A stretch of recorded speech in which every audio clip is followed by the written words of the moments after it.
한 주간 있었던 뉴스 한번 다뤄보겠습니다. 16억에 거래하려고 했는데 17억 주겠다고 하던데요. 불안 번진 서울 아파트 급등지 가보니 라면서 이제 뭐 기사들이 막 나오고 있는데, 그러니까 지금 무슨 얘기냐면은 16억에 누가 사겠다는 거예요. 그래가지고 저 집 좀 볼 수 있을까요? 하면서 이제 저 이번 주말에 집 좀 보러 갈게요라고 누가 이제 매수자가 온다고 한 거죠. 근데 오늘이 만약에 화요일이에요. 근데 목요일쯤에 누가 또 온 거예요. 와가지고 저 집 좀 볼게요 라고 해서 집을 보여줬더니 16억에 누가 사겠다고 하더라 라고 말을 했더니 자기가 이제 뭐 16억 한 5천 주겠다고 나한테 팔아라 뭐 이런 얘기 하는 거야. 그래서 그런가요? 했는데 팔려고 했더니 옛날에 나한테 연락했던 중개사가 그 물건 아직 있죠? 네. 그거 얼마에 지금 얘기하고 있으세요? 16억 5천 얘기하고 있는데 그래요? 그럼 나 17억 드린다는 분이 있는데 내가 데리고 갈게. 내일 집 볼 수 있어요? 뭐 이러면서 17억에 사겠다는 사람이 막 나타나는 거예요. 그러니까 지금 이런 상황이라고 보시면 됩니다. 그러니까 주인 입장에서는 가만히 있는데 막 사겠다고 와. 이 사람도 사겠다고 오고 저 사람도 오고, 그러면 중개사분들도 거래를 해야 된단 말이에요. 그러니까 이 누가 지금 16억 5천에 사겠다는 사람이 있다는 거야. 그러면 이제 매수 희망자한테 이거 지금 16억 5천에 누가 붙었대는데 어떡하실래요? 하면은 그러면은 뭐 저 조금만 더 올려볼까요? 뭐 그럼 17억 가능하세요? 뭐 17억에 할게요. 뭐 그러면 이제 또 막 붙는 겁니다. 이런 식으로 지금 일어나고 있어요. 자, 다시 등장한 패닉 바잉. 그러니까 패닉 바잉이 지금 맞거든요. 그러니까 폭주하고 있다고 보시면 되는데, 이재명 정부 부동산 향방. 그러니까 지금 언론들 이제 바로 이제 이런 얘기 나오잖아요. 아니 사실 이거는 진보 보수 할 거 없이 이재명 대통령의 호불호를 떠나서 이재명 대통령이 뭐 한 거 없어요. 사실 뭐 한 건 없어. 그러니까 6월 3일에 당선되고 그 다음에 지금 2주 지났고 그 다음에 이제 최근에 뭐 해외 순방 한번 갔다 왔잖아요. 그러니까 뭘 할 게 없었어. 근데 그냥 막 폭주하고 있는 거예요. 그러니까 어떻게 합니까? 정부 어떻게 할 거냐?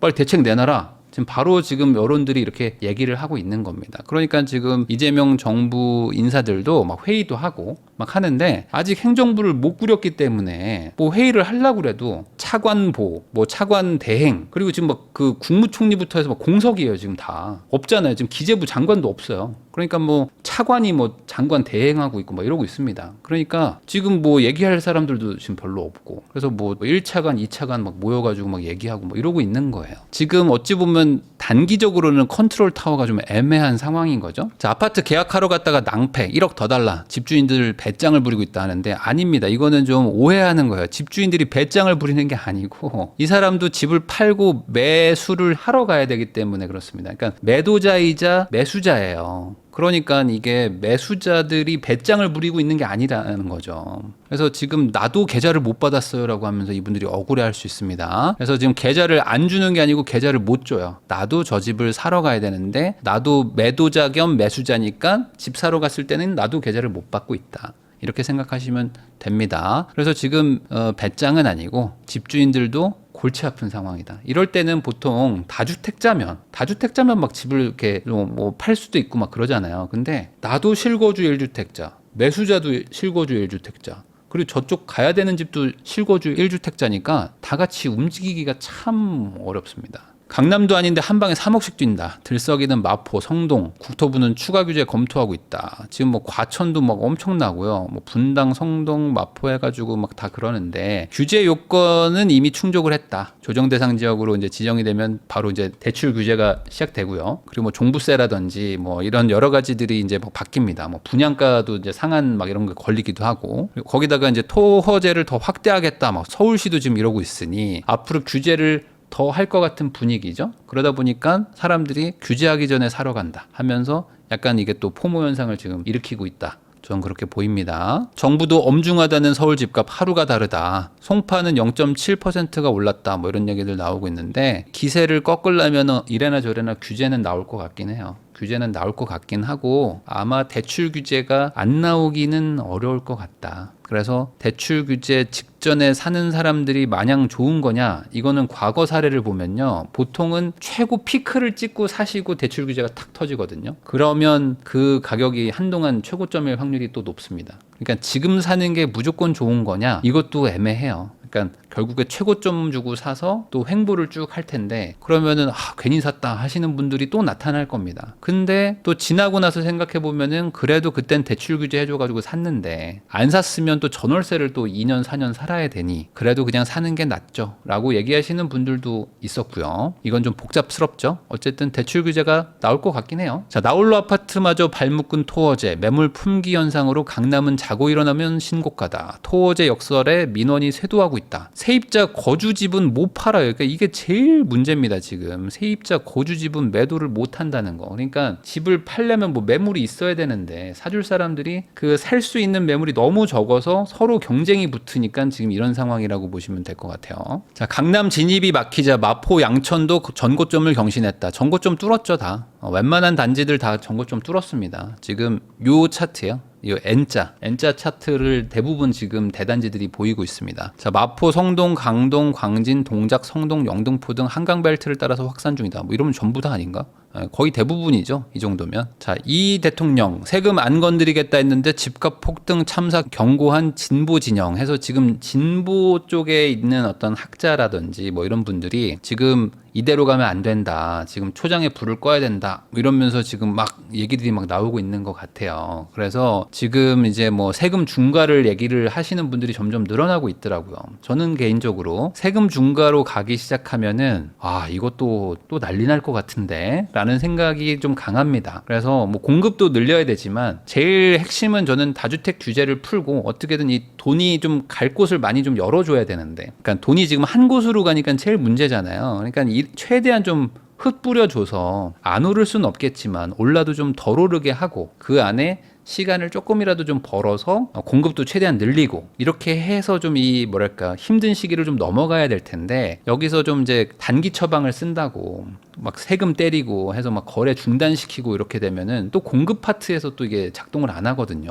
근데 공급이 해결이 안 되면 또 다시 시간이 지나면 다시 폭주하니까 이쪽으로 안 갔으면 싶은데 이거는 좀 지켜보자 라고 봅니다. 집값 폭등 안 돼. 은행권 소집한 금융당국 대출 틀어막기 신호탄. 그래서 금융당국을 한번 이제 모아가지고 또 한번 얘기를 했나 봐요. 그래서 혹시나 우리가 규제하라고 했는데 총량 규제 잘 하고 있냐 하면서 약간 이제 군기 한번 잡는 거죠. 너네 지금 약간 영업 좀 요즘 활발하게 하더라. 좀 적당히 하자 하면서 약간의 좀 군기를 잡는 거를 한 것 같아요. 근데 지금 은행들도 영업을 안 할 수가 없어가지고 또 이제 약간씩 그 뭐랄까 이탈하는 곳들이 좀 나타나고 있습니다. 그래서 조금씩 뭐 이렇게 열어주고 뭐 대출도 풀어주고 하는데 또 정부가 이렇게 또 압박을 하면은 또 말을 안 듣기가 참 뭐하잖아요. 그러니까 아마 좀 당분간은 좀 대출 쪽에서 어떻게든 좀 틀어막으려고 할 수밖에 없을 것 같아요. 이거 말고는 사실 단기 처방이 없어요. 대출이 가장 효과적이거든요. 자, 5대 은행 대출 2주세에 2조가 늘었다. 그러니까 엄청나게 많이 는 거죠. 부동산 주식 영끌 B2 영향이다 뭐 이렇게 하는데, 부동산도 대출 많이 하지만 지금 요즘에 주식도 대출을 많이 받아요. 주식 요즘 국장이 분위기 좋잖아요. 그러니까 이것도 이제 신용 끌어다가 사시는 분들도 많다고 하더라고요. 그러니까 집을 담보로 또 주식 사고 이런 분들이 꽤 있지 않겠습니까? 이래나 저래나 지금 대출도 많이 늘어나고 있다. 집값만 치솟는 집플레이션, 이재명 부동산 대책 첫 시험대. 그러니까 너무 빨리 왔죠. 너무 빨리 온 것 같아요. 제가 봐도. 뭐 당선되고 지금 아직 뭐 지금 행정부 꾸리지도 못했는데 벌써 시험대에 올라 버렸는데, 뭐 그렇다고 해서 정부한테 물론 뭐 이제 인수위도 없긴 하지만 뭐 정부가 그러면 뭐 책임 안 질 수는 없으니까 아마 지금 골치가 아플 것 같습니다. 풍선 효과 우려에 부동산 핀셋 규제보다 종합 대책으로 가닥을 잡고 있다. 근데 이게 지금 막 얘기가 많아요. 그래서 지금 이렇게 가든 저렇게 가든 뭐 둘 다 지금 뭐 반발이 없을 수는 없는데, 규제 지역도 발표하고 공급도 뭐 늘리겠다고 하고 대출도 막 줄이고 하면서 이제 일시에 뭐 종합 대책으로 발표하겠다. 그러니까 소위 말하는 우리 그 8.2 대책 있잖아요. 그 9.13 대책 이런 것처럼 종합 대책급으로 발표를 할 확률이 높습니다. 왜냐하면 약하게 발표하는 거는 지금 안 하는 이만 못할 수도 있어요. 오히려 지금은 약간 이렇게 포모 현상이 있기 때문에 이 상황에서는 막 종합 대책을 좀 발표를 하고 그러면 어쨌든 시장에 꽝 한번 던지면 그거 해석하는 시간이 좀 걸리지 않습니까? 이게 어떻게 될까 저렇게 될까 막 이런 얘기를 하잖아요. 그런 시간도 좀 필요하고, 그러니까 약하게 그러니까 공급 대책만 발표하고 뭐 조금 있다가 뭐 대출 규제하고 뭐 이런 식으로 쪼개서 하면은 뭐 효과가 없을 수 있으니 아마 모아서 한 방에 할 확률이 높다.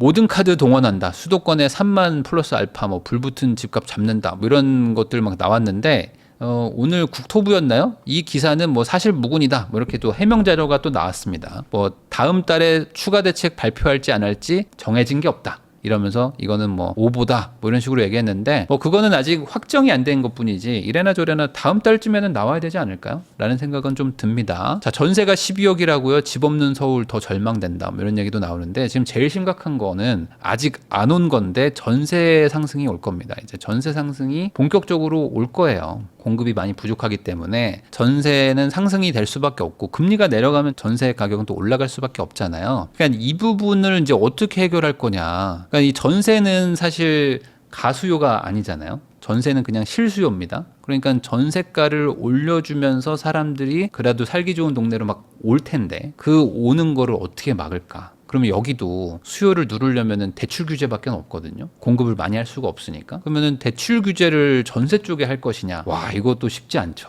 그러니까 집을 못 사게 하는 거는 어떻게 할 수 있어요. 근데 집을 못 사게 하면요. 사람들이 전세를 얻을 거 아닙니까? 그럼 전세 쪽이 더 불이 붙어요. 근데 전세는 원래 상승할 건데 매매를 누르면 전세로 수요가 몰리니까 전세가가 더 빨리 오를 거 아닙니까? 금리도 내려가는데. 그럼 거기도 또 규제한다? 그런 정치적 리스크를 감수할 수 있을지. 이것도 한번 좀 봐야 될 것 같습니다. 용적률, 그린벨트, 자투리 땅 모든 카드 동원해서 불붙은 집값 잡겠다. 뭐 이런 얘기들도 뭐 나오고 있다고 하는데 아직은 미정이다라는 게 정부의 발표고요. 공급 폭탄으로 집값 잡는다. 국정기획위에 뭐 국토부 부동산 담당 뭐 전면 배치 뭐 이런 얘기도 막 나오고 있고요. 이재명표 주택 정책, 공공주택으로 무게추가 이동하고 있다. 제초안 폐지는 뒷전 뭐 이런 얘기들도 나오는데 이상경 교수라고 그 가천대 교수님인가 그 공공 관련된 그런 부동산 정책을 많이 주장을 하셨던 분이라고 제가 알고 있는데 이분도 원래 이제 이재명 대통령 분하고 약간 그 캠프에서도 많이 활동도 하시고 한 걸로 알고 있습니다. 이분이 지금 이제 국정기획위에 들어갔으니까 이 국정기획위가 인수위예요, 인수위. 그러니까 인수위라는 거는 한마디로 여기서 앞으로 5년간 이제 국정 운영의 플랜을 짜고 그 플랜을 짠 사람들이 또 이제 한 자리씩 또 이제 맡을 겁니다.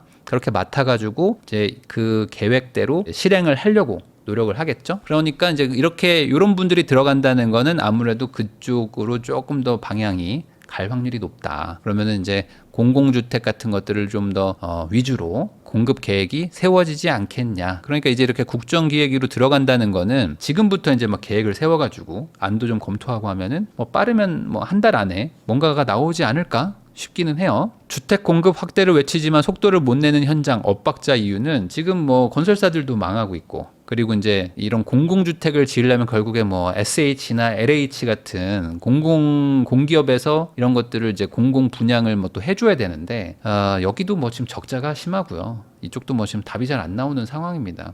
그리고 이제 공공이라는 건 기본적으로 조금이라도 좀 싸게 해야 되는데 싸게 하려면은 뭐 공사비가 지금 너무 많이 올라가지고 답이 잘 안 나와요. 그러니까 이게 공공으로 하려고 해도 이 사업성 때문에 이 공사가 안 됩니다. 그러니까 또 그렇다고 요즘 퀄리티 나쁘게 지으면 공공주택도 막 그 외면받거든요. 그러니까 이래나 저래나 이게 참 쉽지 않습니다. 고급화를 할 수도 없고 싸면서 좋게 지어야 되는데 그게 되냐 이거죠. 그래서 뭐 그린벨트도 풀고 막 이런 걸 해야 되는데 그쪽은 뭐 보상이 쉽나요? 옛날보다 지금 보상도 더 오래 걸리고 그러니까 당장 공급할 방법은 딱히 안 보이는 그런 좀 난감한 상황인 거죠. 자, 집값 오르기 전에 막차 탄다. 노도강 금강구로도 지금 번지고 있다. 그래서 지금 노도강 금강구 뭐 전부는 아니지만 그래도 일부 지역들이 지금 약간 이제 그 상승세로 전환을 했고요. 그 안에서 그래도 대장 단지들이 지금 조금씩 지금 올라가고 있는 그런 모습을 좀 보입니다. 여기도 아마 엄청난 대단한 어떤 뭐 강력한 규제책이 안 나온다면 지금 기세로 보면 다음 달쯤부터는 여기도 이제 좀 분위기 바뀌지 않을까 싶어요. 유의미하게. 이창용 하는 총재님이 이런 얘기를 했습니다. 부동산으로 손쉽게 경기 부양하려 했던 과거 관행을 떨쳐내야 된다. 그러니까 이제 앞으로 경제를 살려야 되는데 경제 살리고 유동성 풀어야 되는데 이거를 건설로 좀 쉽게 가려고 하면 안 될 것이다. 라는 이제 원론적인 얘기를 해주신 건데 근데 우리나라가 이거 안 하고 그러면 경제를 단기간에 살릴 수 있나 라고 생각하면은 또 대안이 뭐가 있죠? 이것도 참 애매해요. 물론 이제 혁신을 통해 가지고 벤처도 많이 만들고 AI 뭐 이런 거 있죠. 4차 산업 같은 거 많이 발전시키면 좋은데 그거는 또 장기 프로젝트로 가는 거고 우선은 단기적으로 경제가 또 안 좋으면 또 살려야 되잖아요. 당장 살리는 것도 또 필요하잖아요. 그러려면 또 건설만큼 또 확실한 게 없는데 건설 쪽을 또 살리는 거는 약간 조금 조심해야 된다라고 또 원론적인 얘기를 또 해주셨습니다. 자, 한국은행에서 이제 여러 가지 집값에 대한 걱정들을 많이 해요. 왜냐면 근데 이게 뭐 이유는 있습니다. 왜냐면 지금 어쨌든 뭐 일본과 비교해가지고 뭐 가계부채도 뭐 충분히 높고 집값도 뭐 비싸고 이런 얘기들이 지금 한국은행 보고서로 막 계속 나오고 있거든요. 근데 집값 상승을 뭐 막으면 좋죠. 막으면 좋은데 이 뭐 정책 공조도 중요한데 근데 이걸 어떻게 하냐 이거예요.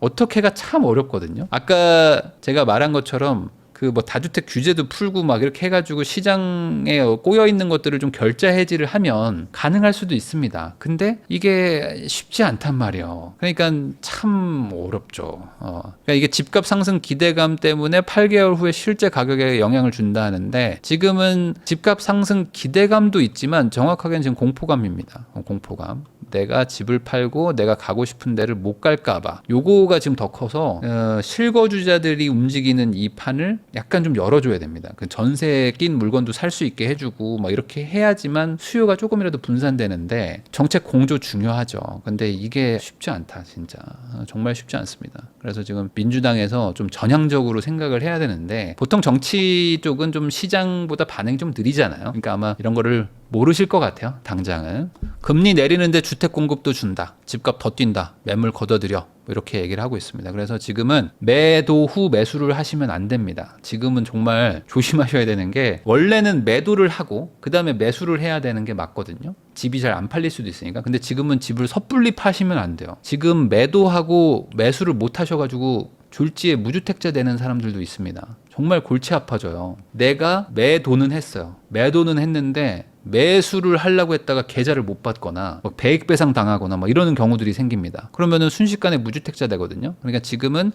매수와 매도를 거의 동시에 해야 되는데 우리 집이 확실히 팔릴 것 같다. 그러면은 매수하고 그 다음에 매도 계약서를 쓰는 게 지금은 단기적으로는 좀 맞습니다. 근데 이게 또 대출 규제가 갑자기 일어날 수도 있기 때문에 정말 조심해서 지금 거래하셔야 돼요. 진짜 위험한 시기거든요. 이럴 때 꼭 규제책 발표되면서 대출 규제 때문에 막 계약금 날리고 뭐 배액 배상 소송하고 이런 일들이 생깁니다. 그러니까 지금 집 사는 분들은 좀 조심해서 집 사시면 좋겠어요. 자, GTX-B가 뭐 새 금융투자사를 찾아가지고 사업 정상화를 할 것 같다. 뭐 이런 얘기들이 지금 나오고 있습니다. 그래서 GTX-B가 재정 구간이 있고 뭐 민자 구간이 있고 한데 사업성이 잘 안 나와가지고 좀 지지부진 했는데 그래도 어쨌든 GTX를 하려고 하고 있어요. 발표도 했기 때문에 B와 C는 시간이 좀 걸릴 뿐이지 저는 될 거라고 보고요. 아마 이번 정부 안에서 유의미한 변화들이 좀 일어날 거라 길게 보면 GTX B나 C도 한번 다시 좀 검토해 볼 필요는 있어요. 근데 지금 당장은 아마 별로 관심들이 없으실 텐데 조금 지나면 아마 GTX B 이런 데들도 다시 한번 좀 뜰 확률이 저는 높다고 봅니다. 4인 가족 만점 통장도 떨어졌다. 서울 로또 단지 당첨이 이제 70점 시대인데 70점은 사실상 불가능한 점수라고 보시면 됩니다.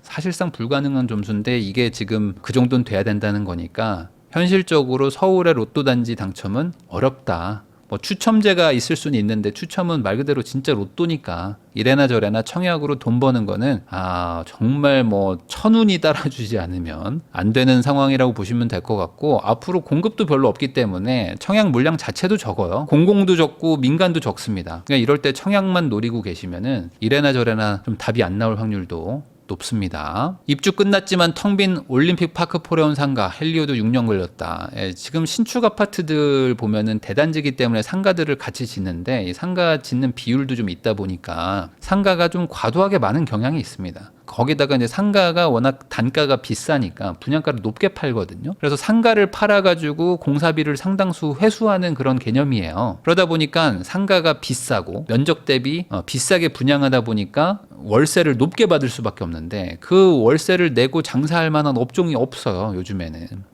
그러다 보니 아파트 상가에서 특히 신축 아파트 상가 분양받으면 진짜 곡소리 난다라고 얘기하는 게 과언이 아닐 정도로 이 상가 분양은 정말 조심해서 하셔야 됩니다. 뭐 있는 거를 뭐 경매로 사거나 뭐 이렇게 해서 좀 싸게 사는 거는 뭐 그래도 어떻게 방법을 좀 찾을 수 있는데 온전히 분양가 다 주고 사셔가지고 답이 잘 안 나와요. 막 11평짜리를 막 월세를 막 400, 500을 막 내야 되는데 막 600 받는 경우도 있고 그걸 내고 할 업종이 없어요. 그러니까 중개사들 정도나 되지. 이 중개사들도 이제 입주장 다 끝나면 또 쓱 빠지거든요. 그러니까 상가 분양은 정말 조심해서 하셔야 된다라는 얘기까지 해봤습니다.